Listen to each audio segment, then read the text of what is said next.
Hay un lugar en la Tierra donde el viento no tiene nombre, donde el frío no es una temperatura sino una presencia, donde el silencio pesa más que cualquier sonido que hayas escuchado. La Antártida.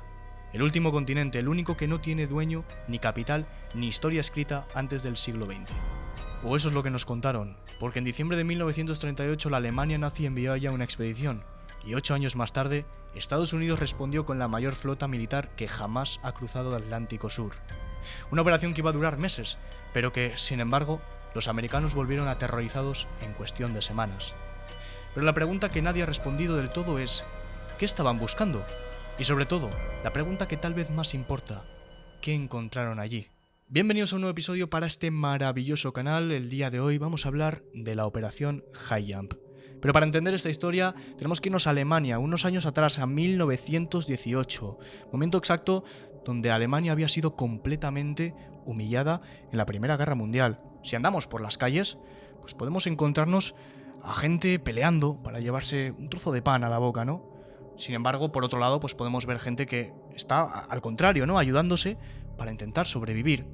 Pero entre todo este caos, entre todas estas preguntas sin responder, siempre hay como algún iluminado, alguna persona que intenta darle respuesta, ¿no? En este caso, había en concreto uno de, el que va a ser nuestro primer protagonista, Rudolf von Seebotendorf, que era una persona que si lo veías por la calle estaba bien vestido, iba como si fuera un empresario de éxito y se paseaba por las calles intentando buscar gente, en este caso que tenía un perfil como perfil más apagado, un perfil como siniestro, ¿no? Y se acercaba a ellos y les decía, oye, mira, estoy creando como una especie de organización, estoy juntando a personas para enseñarles la capacidad que tenemos los alemanes. Y es que tenemos una sangre muy especial corriendo por las venas. Si te interesa esto, quiero que te reúnas conmigo esta noche en el hotel de lujo de las 4 estaciones. Pues suena bien. Venga, pues esta noche allá estaré. Pues Rudolf iba a estar durante varias tardes, durante una tarde entera, intentando buscar ese perfil, ¿no? Intentando recabar gente, reclutar personas para que se reunieran con él por la noche. Llegamos a la noche, a ese hotel, al de 4 estaciones, había gente en la calle, unos cuantos, se miraban entre ellos y se decían, oye, a mí me habla un tío que me iba a decir algo sobre la sangre, ¿no? Una sangre especial. Ah, sí, pues es el mismo hombre. Pues es el mismo hombre que me ha hablado. ¿Pero dónde está ese tío? Bueno, pues entre toda esta muchedumbre, la gente se miraba entre ellos porque no había aparecido Rudolf, ¿no? Entre toda esta muchedumbre parece que se entra alguien, ¿no? Que se adentra, y al parecer era Rudolf, quien se pone delante de todos y les dice lo siguiente. Señores, os he reunido a todos aquí por un único motivo. Os he comentado esta tarde que teníamos una sangre especial. Pues es así. Dejadme deciros que la sangre que corre entre nuestras venas es una sangre que proviene de una raza superior. Una raza que extinguió en su momento, que está desaparecida. No sé si os suena la Atlántida. Pues es que nuestra sangre proviene de allá. Somos descendientes de la Atlántida. Somos una raza superior, la raza aria. Y os he reunido a todos aquí porque quiero montar un grupo secreto, para buscar la verdad, para intentar encontrar la Atlántida, para encontrar esta herencia ancestral, ¿no? que tenemos. Pero también necesito que me juréis una cosa. Esto no puede salir de aquí. No se lo podéis contar a nadie. Y por supuesto, no puede entrar a esta organización nadie que tenga sangre impura. Es decir, ni vuestra pareja, ni nadie puede contener sangre judía. Y como no, esta organización secreta tiene que tener un nombre. Y yo ya lo tengo pensado. Este nombre va a ser la Thule Society. Y es que esta organización fue la organización ocultista de Alemania que se formó a finales de la Primera Guerra Mundial por este hombre, ya lo hemos presentado, por este Rudolf. Y esto le pareció muy bien a la gente. Querían encontrar esa verdad. Iban a pasar meses y meses y meses. Pero esta versión que había dado Rudolf iba a cambiarse un poco, iba a variar, iba a derivar a una versión que a Rudolf no le hacía tanta gracia.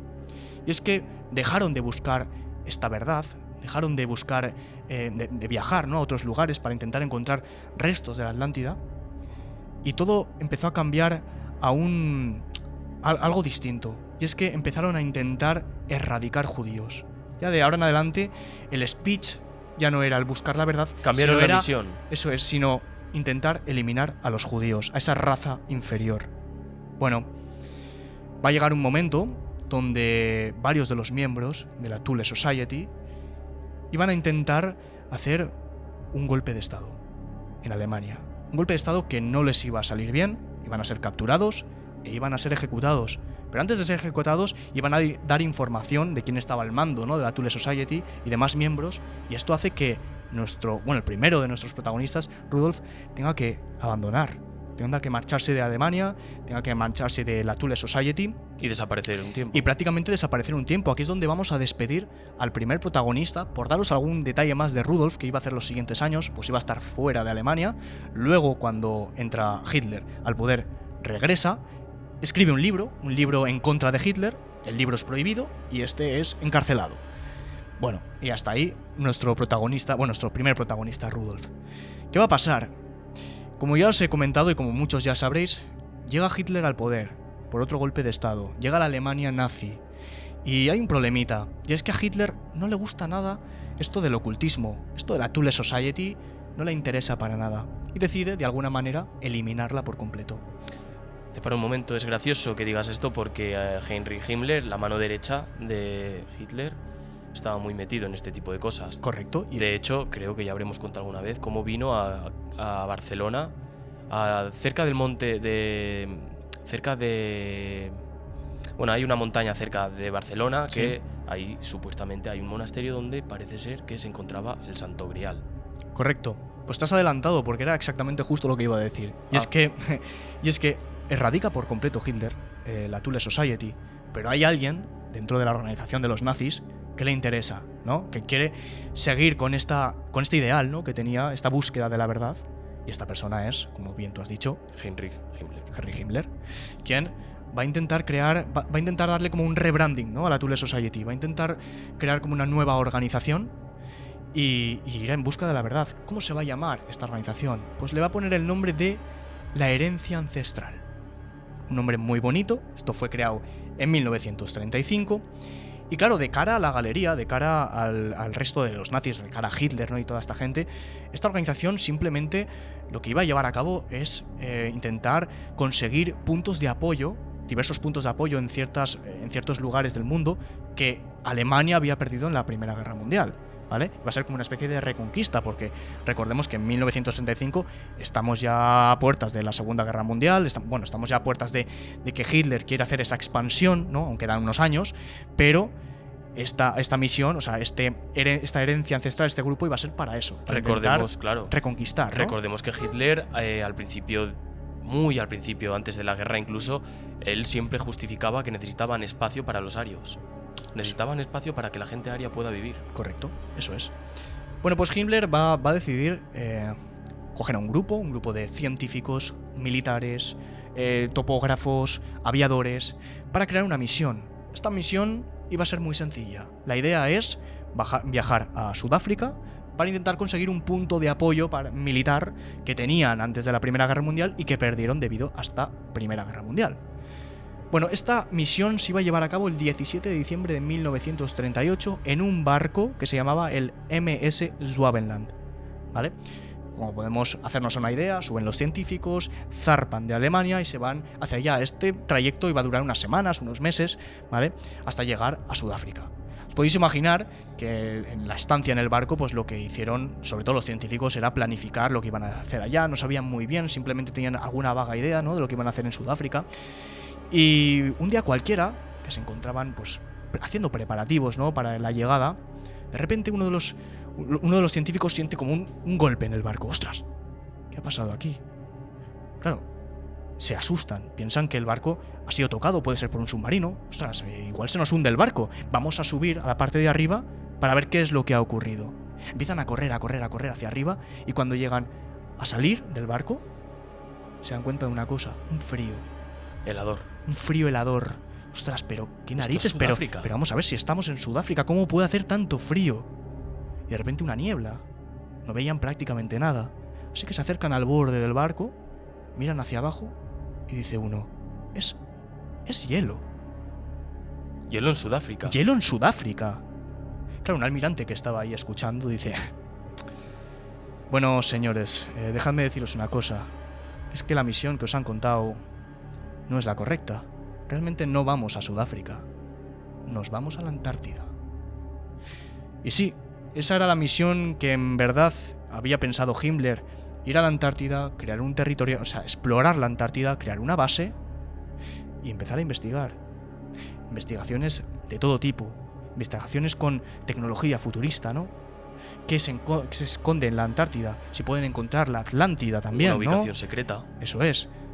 Claro, habían llegado ya a la Antártida y durante los siguientes meses iban a estar sobre todo sobrevolando la Antártida. Kilómetros y kilómetros y kilómetros en avión. De hielo y hielo y hielo.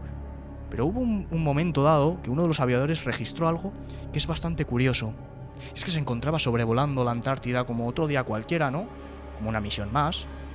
Y de pronto dice: no puedo creer lo que ven mis ojos. Es tierra.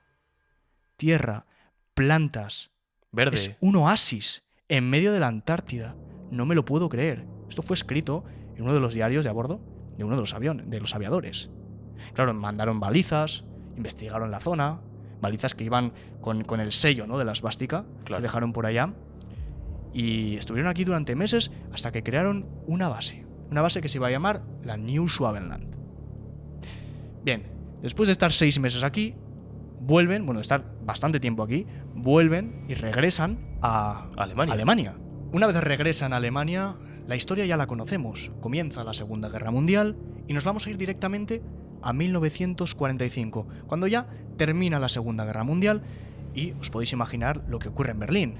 Estaban los aliados pegando en las puertas de Berlín diciendo: oye, esto se ha acabado, rendíos de una vez. Si nos dirigimos directamente a Berlín podemos oler, ¿no?, el olor a la pólvora, podemos ver cómo los edificios están destruidos, la gente intentando huir, meterse en edificios para refugiarse. Y los que no escapan. Y los que no huyen. Claro, cuando los aliados llegan a donde en teoría se encuentra el Führer, donde en teoría se encuentra Hitler, al llegar al edificio se dan cuenta de una cosa: no está. Está vacío. Está vacío. No hay nadie.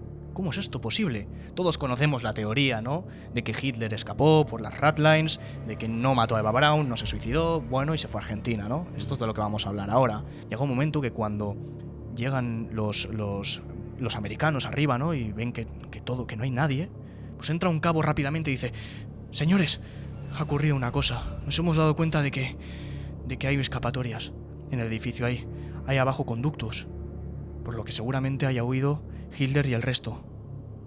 ¿Cómo puede ser eso? No puede ser, cabo, mire bien, porque en algún lado tienen que estar. Que no, señor, que hemos revisado absolutamente todo y que han huido. Pero hemos capturado a uno. Hemos capturado a Karl Dönitz, un almirante alemán. El sucesor. El sucesor de Hitler. Bueno, traédmelo aquí, pero vamos a hablar con él. Traen a Karl Dönitz y dicen: oye, ¿dónde has metido al resto? ¿Dónde está Hitler? ¿Dónde están los científicos? ¿Dónde está el resto de plantilla? Se queda así mirando Karl y le dice: estúpido americano. Pero, ¿tú te crees que la armada alemana no va a crear una base impenetrable para el Führer? ¿Tú te crees que lo vais a poder derrotar? No, señor. Ha huido y nunca lo vais a encontrar. En ese momento el almirante americano, os podéis imaginar que estaba completamente alterado, empieza a gritar y empieza a decir: sí que lo vamos a encontrar, empezad a registrar absolutamente todo. Empiezan a mandar submarinos, aviones, empiezan a peinar todas las zonas, todo, hasta que meses más tarde encuentran algo muy importante. Y es que unos radares detectan submarinos alemanes en Argentina. Y como ya he dicho antes, conocemos la teoría de que había escapado a Argentina. Pero aquí quiero añadir una cosa más. Esos submarinos, según la teoría, llegan a Argentina y se quedan. Pero aquí no, esto no dice eso.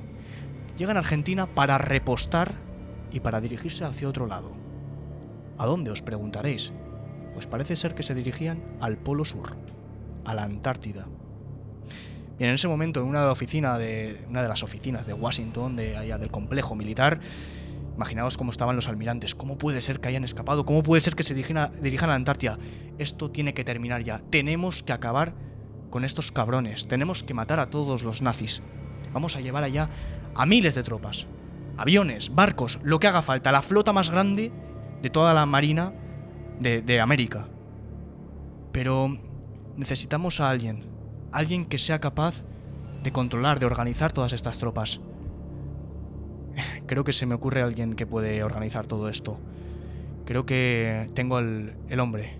¿Quién es?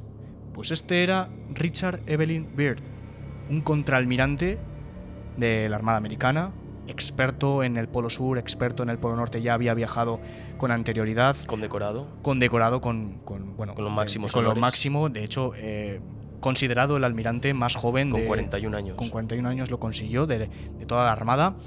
Y esa iba a ser la persona que va a llevar a cabo esta operación. Pero claro, ¿qué le decimos a la prensa? Porque la gente ya sabe que los nazis han muerto. Los nazis han acabado, Hitler se ha suicidado y ¿ahora qué les decimos? ¿Que se han ido a la Antártida? No, señor. Les vamos a decir que vamos a hacer una operación para ir a la Antártida, pero simplemente para probar la resistencia al frío de nuestros barcos, de nuestros aviones, de nuestras gentes, de nuestros militares. Y ya está. Vale, señor, pero ¿cómo le pone, qué nombre le ponemos a esta operación? Bueno, pues el nombre de esta operación iba a ser la Operación High Jump. Como bien habías dicho, en aquel despacho de Washington se encontraba Richard Byrd, el contraalmirante. Iba a recibir una llamada. En esa llamada se estaba preguntando si a alguno de vosotros le está gustando de momento este episodio. Exacto. Vamos a hacer un parón Eso para preguntaros. Si os está gustando, chicos, ya sabéis que un pedazo de like nos ayuda muchísimo, no cuesta nada, cuesta 5 segundos y a nosotros nos apoya un montón. Eso es, comentad, seguidnos y volvemos con la historia. historia. Byrd coge el teléfono y al parecer le habían contado esta operación, le habían contado solo esta media verdad, la otra media se la iban a contar en persona. Con todo esto, iba a tener carta blanca para operar por aquel territorio gélido, al cual iba a decir que sí. Iba a ponerse todo en situación, le iban a dar los equipos, iban a darle hombres, y con equipos me refiero a barcos, muchos barcos. Como has comentado, la misión era sencilla, era entrenar tropas, era contemplar un poco cómo se comporta la infantería en este tipo de ambientes, de terrenos, y sobre todo cartografiar todo lo que viene siendo la superficie antártica, en concreto unos 25.750 kilómetros de costa antártica, que no son pocos. Que no son pocos, y para ello necesita equipamiento y muchos vehículos. En concreto iba a llevar mucho, iba a ser una fuerza expedicionaria enorme.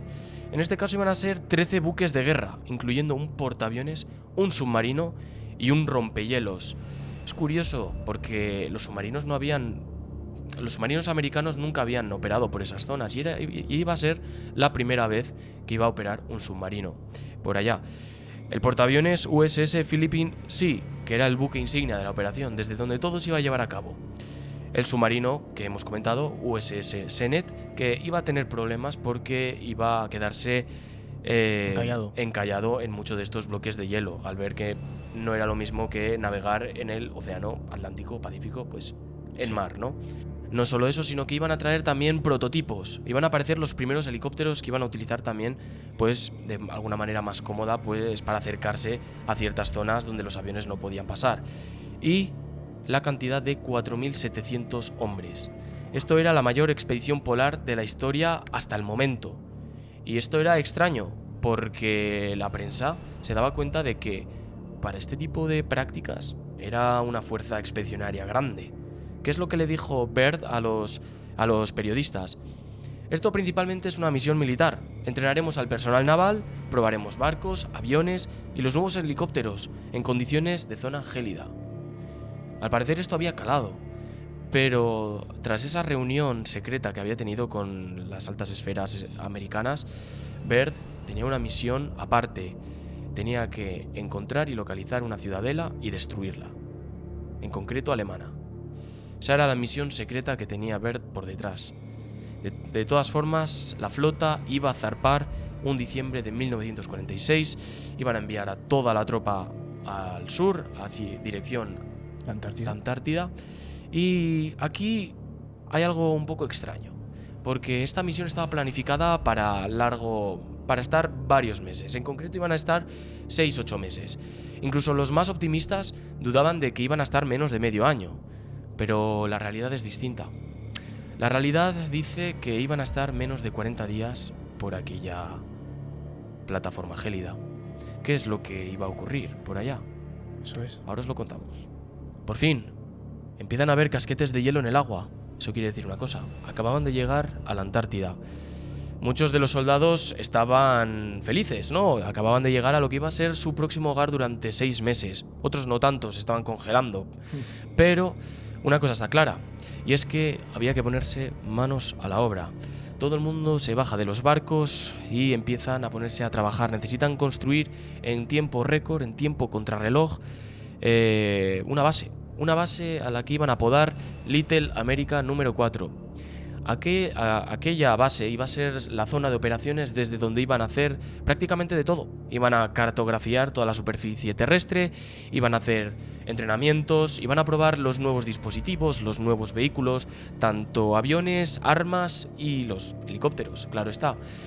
Todo iba a ir bastante bien.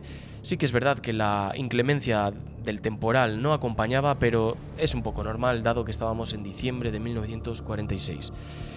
Hasta aquí todo bien. El almirante Richard Byrd parece que lo lleva todo como debe, ¿no? Y las altas esferas están contentas con él.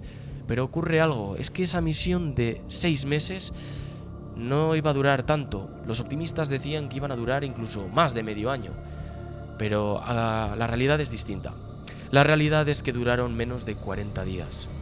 Y salieron con las patas entre las piernas. Richard Byrd iba a tener que salir por patas el día 1 de marzo de 1947, cuando, al parecer, las malas lenguas decían que habían sufrido un ataque. Esto era extraño. Todos los barcos, el USS Olympus había llegado también para el rescate. Habían alertado porque necesitaban escapar de ahí cuanto antes. Todos estos barcos, o los que quedaban, iban a ponerse en dirección a Chile, la zona más habitable donde podían repostar y descansar de lo que acababa de sufrir. Nada más llegar a puerto, los chilenos veían las caras de los americanos totalmente descompuestas. Veían a la gente que estaba deprimida, algunos heridos. Los barcos tenían como si acababan de sufrir un ataque, una guerra, como si acababan de pasar meses y meses en combate. Bueno, están los alemanes allá, ¿no? O sea que podría ser posible. Podía haber sido cualquier cosa, pero eso no lo sabían a ciencia cierta, ¿no? ¿Qué es lo que podía haber ocurrido si habían llevado a una flota expedicionaria tan grande? Al parecer estaban preparados, o no lo estaban. Llegan y empiezan a hablar las malas lenguas de aquello, un ataque. ¿Podía haber sido alemán? Los rusos estaban también llamando a la puerta, estaban creando el telón de acero. Era algo que se desconocía. De todas formas, Byrd iba a encarar dirección norte, a los Estados Unidos. No había nada que hacer, era una retirada. ¿No regresaban? No regresaron. Ahí se iba a acabar todo. Y claro, el 4 de marzo de 1947, en pleno Océano Pacífico, el almirante iba a ofrecer una entrevista a un medio chileno, el cual el periódico se llama El Mercurio, donde iba a publicar unas declaraciones que a muy poca gente le gustó, incluso a los Estados Unidos no les hizo tantita gracia. Byrd se refiere a la importancia de los polos, la importancia estratégica. ¿A qué se refiere con esto? Dicho por sus propias palabras, es preciso que los Estados Unidos adopten las medidas de protección contra la posibilidad de una invasión del país por aviones hostiles procedentes del Polo Sur. No. Claro, esto cuando lo escucha alguien... ¿Cómo puede ser? Claro, y esto lo había dado como advertencia. No quería crear furor ni nada de eso, pero la había cagado, nada más haber dicho esto. No intento asustar a nadie. Falló. Bueno. Pero la amarga realidad es que después de ocurrir una nueva guerra, los Estados Unidos serán nuevamente atacados por aviones hostiles que volarán de uno a ambos polos en tiempos récord. Claro, ha pasado ya el tiempo en el que podíamos refugiarnos en un completo aislamiento y descansar en que las distancias nos van a poder proteger. Y los océanos y los polos constituyen una garantía de seguridad. Eso se acaba después de lo que había visto en el Polo Sur. Claro, está hablando de tecnología punta.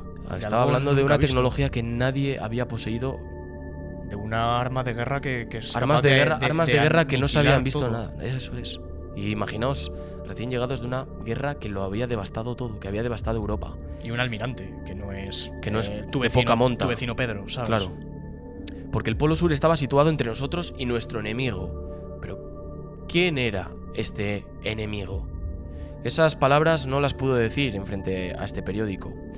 Así que llega a Washington y aquí el Departamento de Defensa decide que todas las entrevistas, todas las conferencias y todo medio de publicidad, periódico, lo que sea, se corte a favor de Byrd. Byrd ya no puede decir absolutamente nada, lo iban a excluir. Pero ¿por qué excluyen a una persona tan condecorada, tan disciplinada, una persona fría, que no inventa? ¿Cómo es esto posible? ¿Qué es lo que había visto allá? Eso no lo iban a saber la gente a común, como nosotros, sino que es un secreto que se iba a guardar el propio gobierno. Como bien he dicho, el contraalmirante Byrd era una persona fría, ¿no? Una persona que aquello que veía era lo que creía, ¿verdad? Una persona que no era exagerada ni que inventaba más allá de la realidad. Claro, cuando llegó a Washington, muchos de estos altos mandos evidentemente le quitaron las bitácoras, ¿no? Aquellos pequeños diarios en los que tú apuntabas todo lo que pasaba. Pero claro, ya le habían quitado su voz, le habían quitado sus escrituras, ¿no? Sus diarios. Solo le quedaba una cosa que ellos no sabían, y es que Byrd tenía un pequeño diario que le daría a su hijo momentos antes de morir para que lo guardara con su vida. En aquel diario iba a documentar una cosa que le ocurrió durante aquellos días en la Antártida. Y dice lo siguiente: diario de a bordo, 8 de la mañana. El avión se encontraba cargando combustible para realizar una pasada, para realizar un mapeo de la zona, y iba a durar este vuelo 3 horas. Era un vuelo totalmente normal. El temporal era despejado, no había ningún problema, no había ventisca ni había fuertes vientos. Hasta aquí todo bien. Iba a despegar y iban a pillar una altitud de 2.300 pies. La temperatura era favorable, dentro de lo que era fría, pero era favorable. Se podía ver pequeñas muestras de escarcha que rodeaban a lo largo del avión, algo totalmente normal. Claro, Byrd iba a seguir su travesía hasta que a las 9:10 de la mañana, a través de sus ojos podía ver algo un tanto extraño. Algo que al principio pensaba que era un fenómeno atmosférico, que había como una especie de colores, había como unos patrones de color en la nieve que eran un tanto extraños. Patrones que empezó a seguir, porque parece ser que no llegaba a ellos. Iba a seguir, y aquí es donde, al seguirlo, pierde contacto visual con la base. Esto no iba a ser algo de escándalo para él, porque este hombre, como bien sabemos, es un buen explorador y se iba a guiar del sol para poder guiarse y no perderse, ¿no? Evidentemente. Iba a guiarse por el sol. Los instrumentos básicos funcionaban, hasta que de repente esto se iba a ir al garete, completamente al garete. Las brújulas que tenía ese avión empezaban a girar de manera descontrolada. Esto, al parecer, sorprendió mucho a Byrd, porque esto no era común. Esto era muy extraño de ver. Además, las dos a la vez, parecía que estaba pasando por una zona con algún campo magnético, ¿no? Algo raro. Era muy extraño. Y al parecer estaba rodeado de nieve. No había nada alrededor más que nieve, montaña y nieve. Nada más. Sigue adentrándose y esos patrones visuales que se reflejaban en la nieve desaparecen. Qué extraño. La base ya sabía de esto, por lo que estaba hablando con él a través de la radio, hasta que de repente se corta la radio. Byrd se encontraba solo en aquel avión, junto con su otro compañero, claro. Mientras él estaba documentando todo esto, ve que los controles de aquel avión empiezan a tener un poco de retardo. Ya no funcionan de la manera que deberían funcionar, sino que hay como un pequeño delay. Esos aviones ya no giran, se sienten muy pesados. Era extraño, sí que es verdad que tenían mucho combustible, pero el combustible se agota y el avión no se hace más pesado, se hace más ligero, porque el combustible, como he dicho, se agota. Era extraño. Iban a seguir y iban a llegar las 9:49 de la mañana, cuando de repente encuentran una cadena montañosa, una especie de montañas pequeñas que se acumulaban, como una sierra. Aquella sierra no la habían visto en los mapas y al parecer habían pasado múltiples veces para hacer misiones de cartografía. Eso no aparecía en sus datos. Se pareció así como de la nada. Como de por arte de magia, una zona inexplorada, niebla de guerra. De repente se abre. Y iban a avanzar. No había nada que perder, quiero decir. Vamos para adelante, ¿no? Aquí es donde ocurre lo imposible. Tras pasar aquella niebla densa y sobrevolar aquellas montañas, empieza a ver algo que para él es imposible. Empieza a ver prados verdes, riachuelos. Empieza a ver cómo la temperatura sube. Aquellas temperaturas gélidas empiezan a elevarse. Toda la escarcha que tenía el avión, que recubría el avión, empieza a desaparecer. Empiezan a flipar, porque aquello que ven es como si estuvieran en los Estados Unidos. Baird iba a documentar esto, iba a poner lo siguiente. Aquella zona, aquella región inexplorada era tan grande como los Estados Unidos. Mesetas, montañas, riachuelos, bosques, cuando lo que habían visto los anteriores días era agua, nieve y ya montañas, está, y ya está. ¿Sí? Claro, estamos hablando de que es quizás el mismo oasis que había visto aquel aviador alemán, ¿no? Claro, Hace años. podía haber sido aquel oasis que habían encontrado los alemanes hace tiempo. Pero ellos no lo sabían, ellos estaban improvisando sobre la marcha. El avión no respondía, pero podían encontrarse hierba, musgo, alguna vaca, incluso podían ver alguna especie de elefante. También podían ver algo parecido a los mamuts, como si hubiera sido una especie de regreso al pasado, ¿no? Regreso al pasado, un oasis donde había incluso animales que se habían creído extintos. Esto era algo, vaya, un descubrimiento de siglo. Esto era para hacerle para darle una película. un premio Nobel a este hombre. Claro, iban a avanzar y sobrevuelan un campo. A lo lejos, Baird ve algo que le agrada y que le sorprende. Ve lo que parece una ciudad, una ciudadela. A lo que empiezan a poner marcha y nueva dirección hacia aquella ciudadela. Aparentemente habían encontrado la Antártida, los alemanes, aliens, no se sabe. Pero lo que sí se dieron cuenta es que iban a despegar ciertas naves voladoras que iban a acercarse hacia ellos. Estas naves tenían una especie un tanto diferente, no tenían alas, no tenían una cola, sino que eran una especie de platillos volantes. Esto era nuevo para ellos. ¿Qué se supone que es eso y cómo vuela? Tampoco saca humo. Qué raro, ¿cómo se propulsa? Esto iba a ser incluso interesante para él, pero todo esto iba a cambiar cuando ya cerca de él empieza el avión a perder el control y hay un momento donde el avión pierde por completo el motor.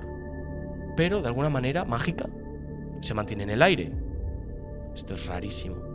De todas formas, la velocidad de aquellos platillos volantes hacen que estén a escasos metros y gracias a esos escasos metros se puede ver el emblema que llevaban pintados en esos platillos volantes.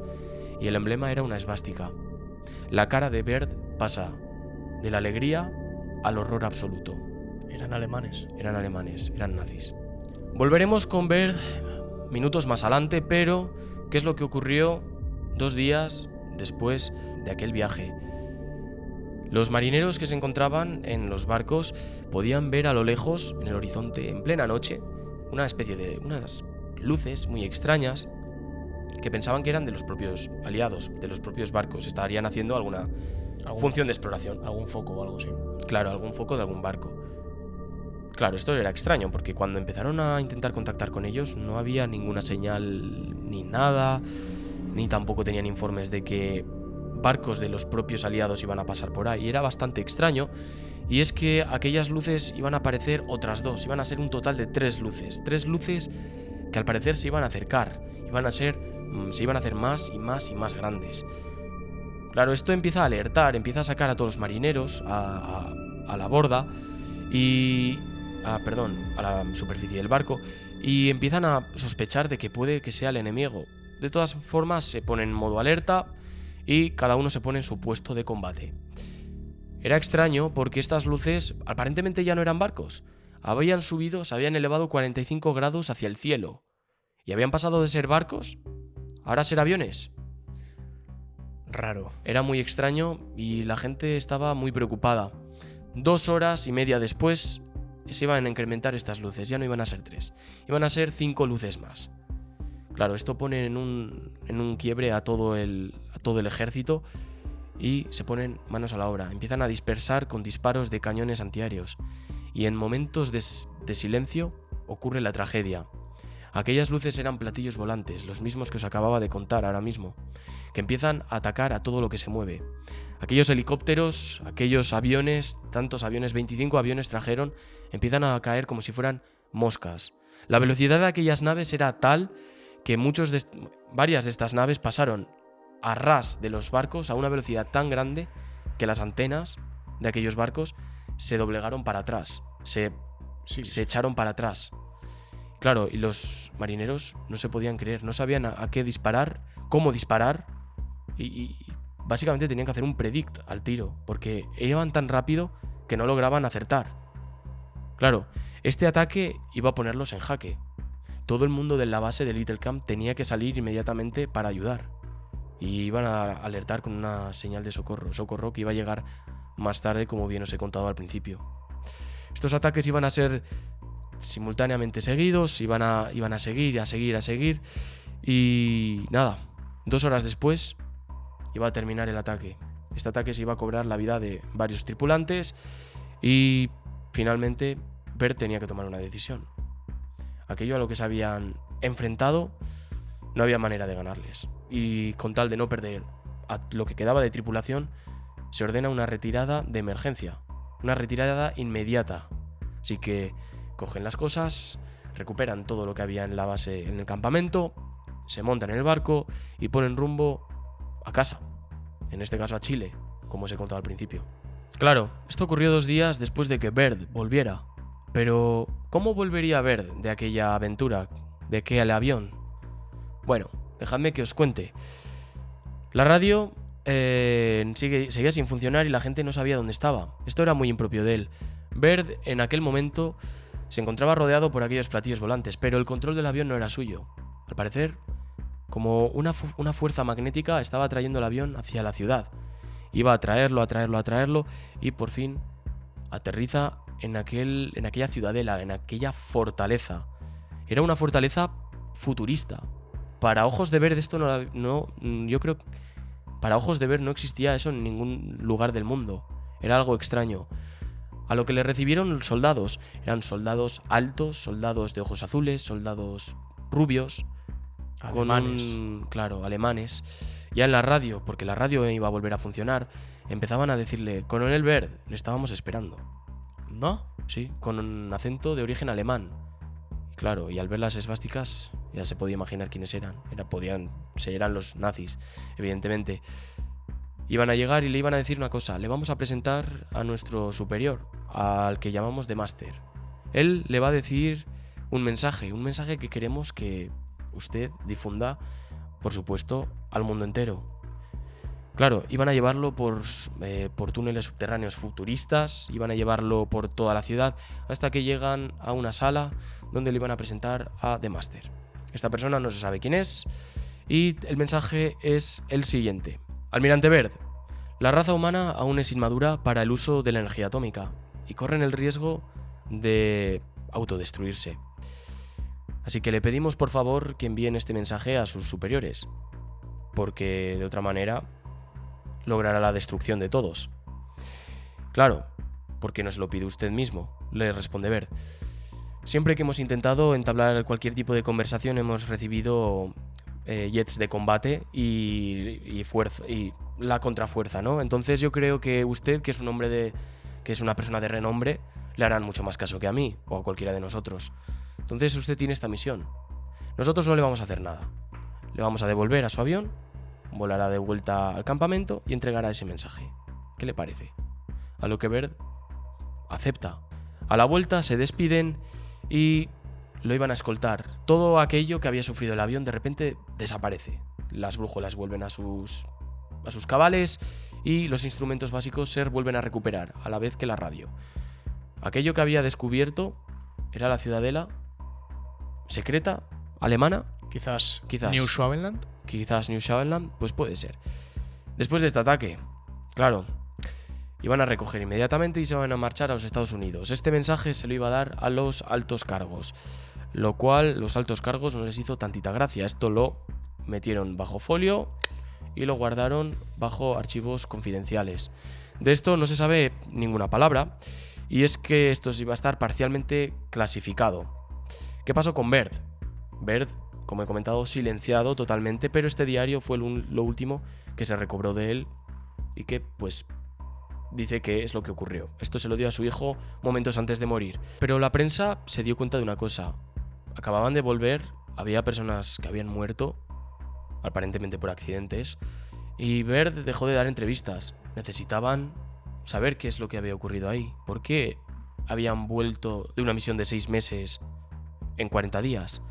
Bueno, es que el Departamento de Defensa, después de todo esto, empezó a desacreditar todo lo que había ocurrido. Y es que todo lo que había dicho Baird, todo lo que había dicho de no intento asustar a nadie, lo desacreditaron con una de las frases más poderosas en la historia de la Armada de los Estados Unidos. Y es que básicamente dijo lo siguiente: en la Antártida no hay más que pingüinos. Ya. Claro.